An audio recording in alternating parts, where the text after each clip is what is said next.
என் உயிரே என் உயிரே யாவும் நீதானே. டி என்னடா சொல்ற? ஐஷுக்கு எல்லாம் ஞாபகத்துக்கு வந்திருந்தா அவ எப்படா உன்னையும் ரியாவையும் விட்டு போகணும்னு நினைப்பா? சரி ஒன்ன கூட விடு. ரியாவை குழந்தைன்னு தெரியறதுக்கு முன்னாடியே ரியா மேல அவ்வளவு பாசமா இருக்கா. அவ தான் பெத்த குழந்தைன்னு தெரிஞ்சா எப்படி அவளை விட்டுட்டு போறக்கு அவளுக்கு மனசு வரும்? டே அதனால தாண்டா அவளுக்கு எல்லாம் ஞாபகத்துக்கு வந்துருச்சா வரலையான்னு எனக்கே ஒரே குழப்பமா இருக்கு. ஆனா நிறைய இடத்துல அவகிட்ட நான் என்னோட பழைய ஐஷுவை பார்த்தேன். அவளுக்கு எல்லாம் ஞாபகத்துக்கு வந்துருச்சோன்னு எனக்கு தோணுச்சுடா. டி அவளுக்கு இப்போ உன் கூட பழகினதுல அவளுக்கு உன் மேல ஒரு லவ் வந்திருக்கு. அதனால ஒருவேளை அவ உன்கிட்ட கொஞ்சம் க்ளோஸா நடந்துட்டு இருந்திருக்கலாம். ஆனா அவளுக்கு ஞாபகத்துக்கு வந்திருந்தா நிச்சயமா அவ உன்னையும் ரியாவையும் விட்டு போகணும்னு நினைச்சு கூட பார்க்க மாட்டாடா. எனக்கு புரியுதுடா. ரியாவை குழந்தைன்னு தெரிஞ்சா நிச்சயமா ரியாவை விட்டு அவ போக மாட்டா. ஆனா என் விஷயத்துல அவளுக்கு சில விஷயங்கள் எல்லாம் ஞாபகத்துக்கு வந்த மாதிரி தாண்டா அவன் நடந்துக்கிட்டா. சரி இங்க பாரு, அவளுக்கு ஞாபகத்துக்கு வந்துச்சோ வரலையோ அதெல்லாம் விடு. இப்ப அந்த ராகேஷ் என்ன பண்ணுவான்னு தெரியல. அவனோட அடுத்த பிளான் நிச்சயமா ஐஷோட அம்மா அப்பாவை துபாயில இருந்து வர வைக்கிறதா தான் இருக்கும். ஏன்னா அவன் அம்மா அப்பா வந்துட்டானா ஐஷோ நிச்சயமா அவன் அம்மா அப்பாவோட வந்துருவான்னு அவனுக்கு தெரியும். அதனால ஐஷோட அம்மா அப்பா துபாயில இருந்து வர்றதுக்குள்ள எப்படியாவது அவ மனசை மாத்தி அவளை உன்னை விட்டு போக விடாத மாதிரி நீ தான் பண்ணணும். டேய் அதெல்லாம் ஒன்றும் நீ கவலைப்படாத. அவன் என் பொண்டாட்டி ஆகிறதுக்கு முன்னாடியே எல்லாத்தையும் தூக்கி போட்டுட்டு நான் தான் முக்கியம்னு என் கூட வர வச்சவனா. இப்ப அவன் என் பொண்டாட்டிடா. அவகிட்ட எப்படி நடந்துக்கிட்டா அவ என்னை விட்டு போக மாட்டான்னு எனக்கு நல்லா தெரியும். நீ வேணா பாரு, அவ என் கூட இருக்கிற இந்த கொஞ்ச நாள்ல நான் அவளை எந்த அளவுக்கு லவ் பண்றேன்னு அவளுக்கு புரிய வச்சு அவ அம்மா அப்பாவே வந்து கூப்பிட்டாலும் என்னை விட்டு வரமாட்டேன்னு அவ வாயாலேயே சொல்ல வைக்கிறேன்டா. அதானே, அவ உன் கூட வர்றதுக்கு முன்னாடியே அவ வைடு பால் போட்டாலே சிக்ஸர் அடிப்ப. இப்ப வேற அவ உன் கூடயே வந்துட்டா, இனி செஞ்சுரி அடிக்காம விட்டுருவ.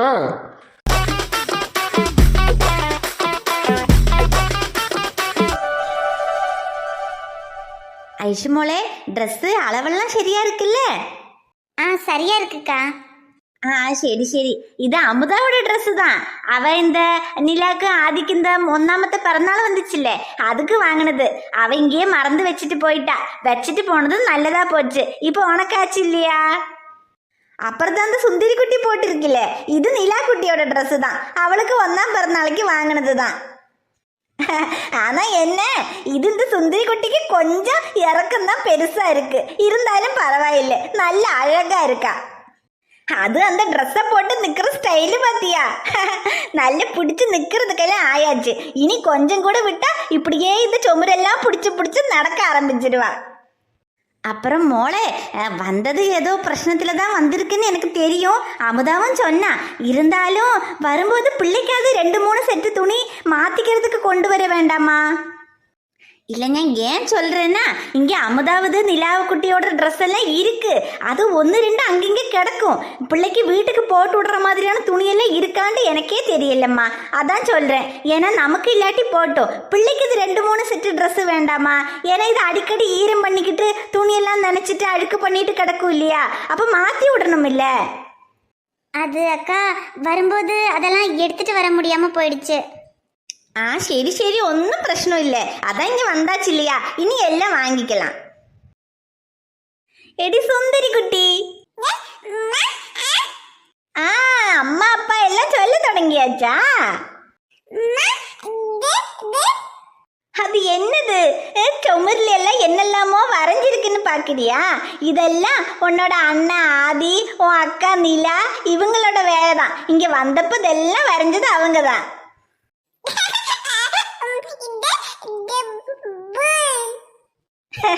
ஆமா, அது பூ இல்ல, அது மரம். ஒரு வார்த்தை அப்படியே வருது. இனி கொஞ்சம் கூட போக ஆரம்பிச்சா நல்லா பேச ஆரம்பிச்சிருவா.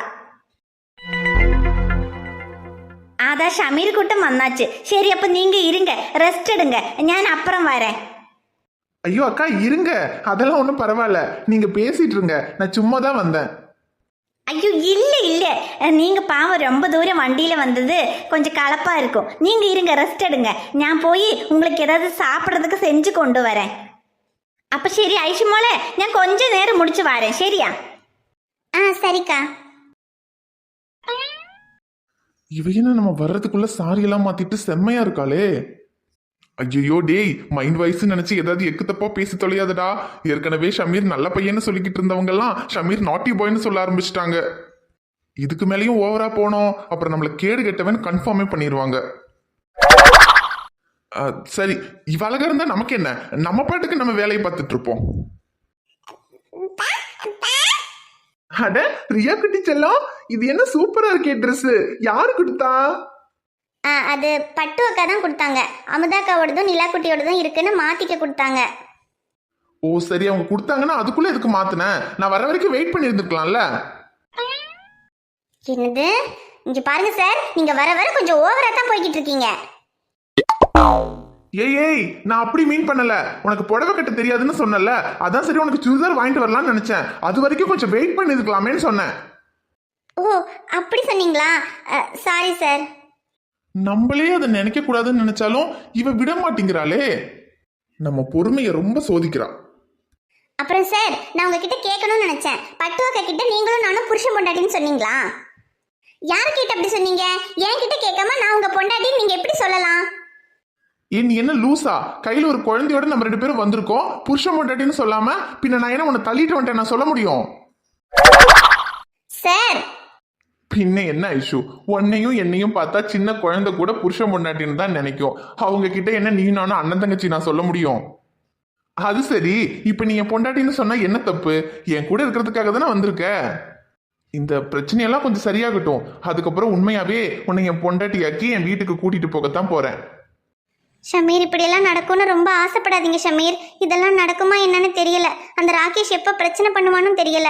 ஒருவேளை அவன் ஏதாவது பிரச்சனை பண்ணிட்டா நான் உங்களை விட்டு போனாதான் நீங்க நல்லா இருப்பீங்கன்ற நிலைமை வந்தா உங்களை விட்டு போக கூட நான் தயங்க மாட்டேன். சரி அது இருக்கட்டும், இந்த பொண்டாட்டின்ற வார்த்தையை கேட்டா மட்டும் நீ ஏன் இந்த பொறியில சிக்கின கெலி மாதிரி டென்ஷன் ஆக்கிட்டு இருக்க? என் கூட என் பொண்டாட்டியா இருக்கிறதுக்காக தானே வந்திருக்க, அப்புறம் அதை சொன்னா உனக்கு எதுக்கு கோபம் வருது? நான் உங்க பொண்டாட்டியா இருக்கிறதுக்காக வந்திருக்கேன்னு யார் சொன்னா? நான் ரியாவுக்காக தான் வந்தேன். அது மட்டும் இல்லாம அன்னைக்கு கண்ணாடியெல்லாம் உடைச்சு என்னமோ சீன் போட்டீங்களே, அதனால உங்களுக்கு எதுவும் ஆயிடக்கூடாதுன்னு பாவம் பார்த்து தான் வந்தேன். அப்புறம் இப்ப கூட நீங்க என்ன கம்பல் பண்ணி தான் இருக்க வச்சிருக்கீங்க. நானாலாம் ஒன்னும் உங்க கூட இருக்கல, அதை மறந்துடாதீங்க. ராகேஷால ஏதாவது பிரச்சனை வந்தா நான் பாட்டுக்கு கிளம்பி போயிட்டே இருப்பேன். என்னது கிளம்பி போயிட்டே இருப்பியா? அவ்வளோ கஷ்டப்பட்டு ஃபைட்டிங்கு சேசிங் எல்லாம் பண்ணி உன்னை கூட்டு வந்திருக்க, நீ அவ்வளோ சீக்கிரம் கிளம்பி போக நான் விட்டுருவேனா? அப்புறம் நீங்க வேணா என்ன லவ் பண்ணலாம், நான்லாம் ஒன்னும் உங்களை லவ் பண்ணல. உண்மையா நீ என்ன லவ் பண்ணலையா ஐஷு? இல்ல. ஆனா நான் உன்னை தான் லவ் பண்றேன். I love you Aishu. I love you Shameer. ஹோய், ஐ லவ் யூன்னு சொன்னதும் ஒரு நிமிஷம் ஐ லவ் யூன்னு திரும்ப சொல்லலாம்னு யோசிச்சதானே? அதெல்லாம் ஒன்றும் கிடையாது. எதுக்கு யோசிக்கணும்? யோசிக்காமையே சொல்றேன். ஐ had you. But I love you. I had you. I love you. I had you. I love you. I had you. I had you. I love you. பத்தியா, நீயும் ஐ லவ் யூன்னு சொல்லிட்ட. மனசுல இருக்கிறது தான் வாயில வரும். பத்தியா, ஓ மனசுலயும் என் மேல லவ் இருக்குன்னு ப்ரூவ் பண்ணிட்டேன். ஐயோ ரொம்ப மொக்கையா இருக்கு. இந்த டெக்னிக் எல்லாம் 90ஸ்லயே முடிஞ்சு போச்சு. ஓ அப்படியா? சரி சரி, 2Kல ப்ரூவ் பண்ற மாதிரி புதுசா ஒரு டெக்னிக் கண்டுபிடிச்சிருக்காங்க. அதுல வேணா ப்ரூவ் பண்ணட்டா? அது என்ன டெக்னிக்? அத நான் இங்க நின்னு சொன்னா அது உனக்கு புரியாது. தாங்க வரேன் இரு. அந்த டெக்னிக் என்னன்னு இப்ப ப்ரூவ் பண்றேன். ஒன்னும் ப்ரூவ் பண்ண தேவையில்ல. முதல்ல இங்க இருந்து நீங்க எந்திரிச்சு போங்க. அது எப்படி? நான் உன்னோட ப்ரொஃபசர், நீ என்னோட ஸ்டூடெண்ட். உனக்கு ஒரு டவுட்னு வந்து அதை கிளியர் பண்ண வேண்டியது என்னோட கடமைமா. நீங்க ஒன்னும் கிளியர் பண்ண வேண்டாம். முதல்ல இங்க இருந்து எந்திரிச்சு போறீங்களா இல்லையா? ஏன், எங்க உன் மனசுல நான் தான் இருக்கேன்னு ப்ரூவ் பண்ணிடுவேணும்னு பயமா? அப்படியெல்லாம் ஒன்றும் எனக்கு எந்த பயமும் இல்லை. என் மனசுல நீங்க தான் இருக்கீங்கன்னு உங்களால எப்படியும் ப்ரூவ் பண்ண முடியாது. அவ்வளோ கான்ஃபிடென்ட் இருந்தா நான் சொல்ற மாதிரி பண்ணு. அதுல உன் மனசுல நான் இல்லைன்னு நீ ப்ரூவ் பண்ணிட்டேன்னா அதுக்கப்புறம் நான் உன் பக்கத்திலே வர மாட்டேன். என்ன டீலா? நோ டீலா? டீல். ஓகே, அப்போ எக்ஸ்பெரிமெண்ட் ஸ்டார்ட் பண்ணலாமா? ஆனா ஒண்ணு, அதுல நீங்க என் மனசுல இல்லைன்னு நான் ப்ரூவ் பண்ணிட்டேன்னா அதுக்கப்புறம் நீங்க என் பக்கத்திலே வரக்கூடாது. என்ன, இதுக்கு டீலா நோ டீலா? பக்கத்திலேயே வரக்கூடாதா? ஒருவேளை ப்ரூவ் பண்ணிடுவாளோ? என்ன சார் ரொம்ப யோசிக்கிறீங்க? தோத்துருவீங்களோன்னு பயமா இருக்கா? பயமா? எனக்கா? அதெல்லாம் நம்ம டிக்ஷனரியிலேயே இல்லை. அப்புறம் என்ன, உங்க எக்ஸ்பெரிமெண்ட்டை ஸ்டார்ட் பண்ணுங்க. பண்றேன். உன் மனசுல நான் தான் இருக்கேன்னு இப்போ ப்ரூவ் பண்றேன். ஐஷு, என் கண்ணையே பாரு. ஒரு 5 நிமிஷத்துக்கு வேற எதை பத்தியும் யோசிக்காம என் கண்ணை மட்டும் பாரு. இந்த 5 நிமிஷம் உனக்கு இங்க சுத்தி நடக்கிற எதுவுமே கேட்காம நீ எந்த உலகத்துல இருக்கன்னு கூட உனக்கு தெரியாம ஏஆர் ரஹ்மான் மியூசிக்கோட நான் மனசுல என்ன நினைக்கிறேங்கிறது உனக்கு கேட்டுச்சுன்னா உன் மனசுலயும் நான் இருக்கேன்னு அர்த்தம். உசிரே நீதானே நீதானே கடலாவும் கூடதானே எதுவும் வேணாவே வேணாவே முடிவும் கூடதானே. இப்ப சொல்ல ஐஷு, நான் சொன்ன மாதிரி ஏஆர் ரஹ்மான் மியூசிக்கோட நான் மனசுல நினைக்கிறது உனக்கு கேட்டுச்சுல்ல? இல்ல. என்னது இல்லையா? கேட்டிருக்கணுமே, அது எப்படி கேட்காம போகும்? ஏன்னா நீங்க என் மனசுல இல்ல, அதனால கேட்கல. கேட்டிருக்கணுமே, அது எப்படி கேட்கலங்கிறா? அவ கண்ணை பார்க்கும்போது நமக்கு அந்த ஃபீல் வந்துச்சு, அதே மாதிரி அவளுக்கும் அந்த ஃபீல் வந்திருக்கணுமே. ஒருவேளை பொய் சொல்றாளோ? நீ பொய் தானே சொல்ற? நான் எதுக்கு போய் சொல்லணும்? என் மனசுல நீங்க இருக்கீங்க, எனக்கு ப்ரூவ் பண்றேன். நீங்க அப்படிலாம் எனக்கு எதுவும் தெரியல. ஐஷு, நிஜமாவே நான் உன் மனசுல இருக்கேன்னு உனக்கு தெரியலையா? நீங்க இருந்தா தானே தெரியருக்கு. சரி, சாரி ஐஷு, இதுக்கப்புறம் நான் உன் பக்கத்துல வரமாட்டேன். நான் வெளியே இருக்கேன். சார் ஐஷு, சார், நீங்க என் மனசுல இருக்கீங்களா இல்லையான்னு எனக்கு தெரியல. ஆனா இப்போ கொஞ்ச நேரம் என் பக்கத்துல இருக்க முடியுமா? கொஞ்ச நேரம் இல்லை ஐஷு, சாகுற வரைக்கும் உன் பக்கத்துல தான் இருப்பேன்.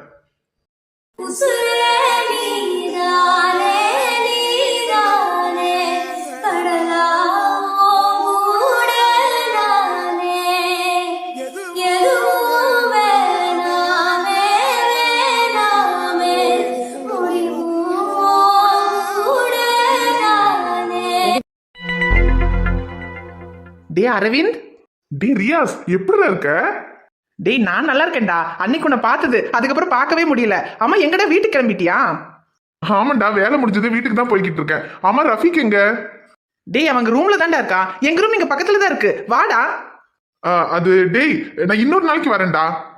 டேய், என்னடா இவ்வளவு தூரம் வந்துட்டு ரூமுக்கு வர மாட்டேங்கிற? இங்க பக்கத்துல தான்டா இருக்கு, வா வந்துட்டு போ. டேய் இல்லடா, அது எனக்கு ஒரு முக்கியமான வேலை இருக்குடா. இங்க தானே இருக்கு, நான் இன்னொரு நாளைக்கு வந்துக்கிறேன். டேய், என்னடா வேலை? வீட்டுக்கு தானே போய்கிட்டு இருக்க. இங்க பக்கத்துல தான் ரூம், ஒரு 5 நிமிஷம் தான், வந்து கொஞ்ச நேரம் இருந்துட்டு போடா. டேய் அது இல்லடா.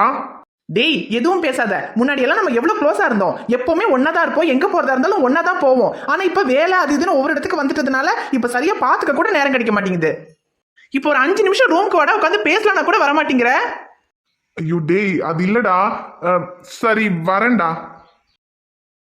ஐயோ, இன்னைக்குன்னு பார்த்துதான் இவன் கண்ணில் படணுமா? சீதா வேற இங்க நமக்காக காத்துட்டு இருப்பா, இவன் வேற விட மாட்டேங்கிறானே. சரி, இவன் கூப்பிட்டதுக்காக போய் ஒரு 5 நிமிஷம் தலையை காமிச்சிட்டு ஏதாவது காரணத்தை சொல்லிட்டு ஓடிடணும். டே அரவிந்த், வாடா. ரஃபீக், எப்படிடா இருக்க? டே, நாங்கெல்லாம் நல்லா தாண்டா இருக்கோம். எங்கடா ஒரே ஊர்ல இருந்துகிட்டு உன்னை பார்க்க கூட முடியறது இல்ல? டேய், அதை நான் சொல்லணும்டா. நான் எப்பவுமே ஸ்டேஷன்ல தான் இருப்பேன். நீங்க ஃப்ரீயா இருக்கும்போது அங்க வரலாம் தானே? நீங்க இருக்கிற ஆபீஸ்க்கு நான் வர முடியுமாடா? சரிடா, இதுக்கப்புறம் ஃப்ரீயா இருக்கும்போது வரோம். சரி, என்ன நின்னுக்கிட்டே இருக்க, உட்காருடா. டேய் இல்லடா, உட்காரதுக்கெல்லாம் நேரம் இல்ல, எனக்கு முக்கியமான வேலை இருக்குடா. நான் கிளம்பணும். நான் இன்னொரு நாள் வந்து உங்களை பாக்குறேன்டா. என்னடா இன்னைக்கு தான் வந்திருக்க, வந்ததும் ஓடுறேங்கிற? அப்படி என்னடா முக்கியமான வேலை? வேலை முடிஞ்சு வீட்டுக்கு தானே போய்கிட்டு இருக்க? ஆமாண்டா, ஆனா டேய், நாங்களும் உன்கிட்ட ஒரு முக்கியமான விஷயத்தை பத்தி பேசணும்னு தாண்டா ரொம்ப நாளா வெயிட் பண்ணிக்கிட்டு இருக்கோம். உன்கிட்ட ஃப்ரீயா பேசுறதுக்கு சான்ஸே கிடைக்கல.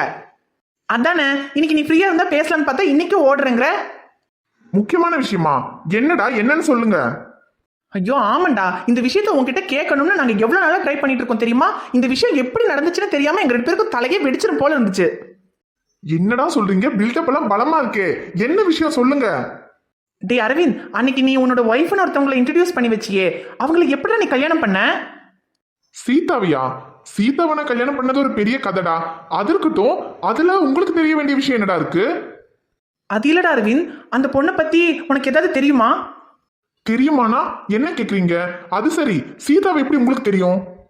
டே, எங்களுக்கு தெரியறது இருக்கட்டும், அந்த பொண்ணை பத்தி நீ எல்லாம் தெரிஞ்சுக்கிட்டு தான் உங்களை கல்யாணம் பண்ணிக்கிட்டியா இல்லையான்னு எங்களுக்கு தெரியணும். அதுக்கப்புறம் தான் நாங்க எதா இருந்தாலும் சொல்ல முடியும். என்னடா சொல்றீங்க? சீதாவை உங்களுக்கு தெரியும்ன்றதே எனக்கு பெரிய ஷாக்கிங்கா இருக்கு. இதுல வேற அவளை பத்தி எல்லாம் தெரிஞ்சுக்கிட்டு தான் கல்யாணம் பண்ணிட்டியான்னு வேற கேக்குறீங்க. என்ன சொல்ல வரீங்க? டேய் நீங்க எதை மீன் பண்றீங்கன்னு எனக்கு தெரியல. ஆனா நீங்க என்னோட க்ளோஸ் ஃப்ரெண்ட்ஸ், அதனால உங்ககிட்ட நான் ஒரு உண்மையை சொல்றேன். சீதாவுக்கு ஏற்கனவே வேற ஒருத்தரோட கல்யாணம் ஆயிருக்குடா. தீரன் கூட என் பையன் கிடையாது, சீதாவுக்கும் அவனுக்கும் பிறந்த பையன்தான். அதுக்கப்புறம் அவன் சீதாவை ஏமாத்திட்டு போயிட்டான்னு நினைக்கிறேன். அதனால சீதாவும் தீரனும் இந்த ஊருக்கு வந்தாங்க. அப்பதான் நான் சீதாவை பார்த்தேன். எனக்கு சீதாவை பார்த்ததுமே பிடிச்சிருச்சுடா. அவ தான் என் பொண்டாட்டின்னு நான் முடிவு பண்ணிட்டேன். அதனால அவளுடைய பாஸ்ட்டை பத்தி எல்லாம் கவலைப்படாம நான் அவளை கல்யாணம் பண்ணிக்கிட்டேன்டா. இப்ப சொல்லுங்க, இதை தான் அவளை பத்தி எல்லாம் தெரிஞ்சுக்கிட்டு கல்யாணம் பண்ணியான்னு கேட்டீங்களா? அது சரி, சீதாவை பத்தின விஷயம்லாம் உங்களுக்கு எப்படி தெரியும்? சீதாவுக்கும் உங்களுக்கும் என்ன சம்பந்தம்? டேய், சீதாவுக்கும் எங்களுக்கும் எந்த சம்மந்தமும் இல்லை. ஆனால் சீதாவுக்கும் உனக்கும் தான் சம்மந்தம் இருக்கு.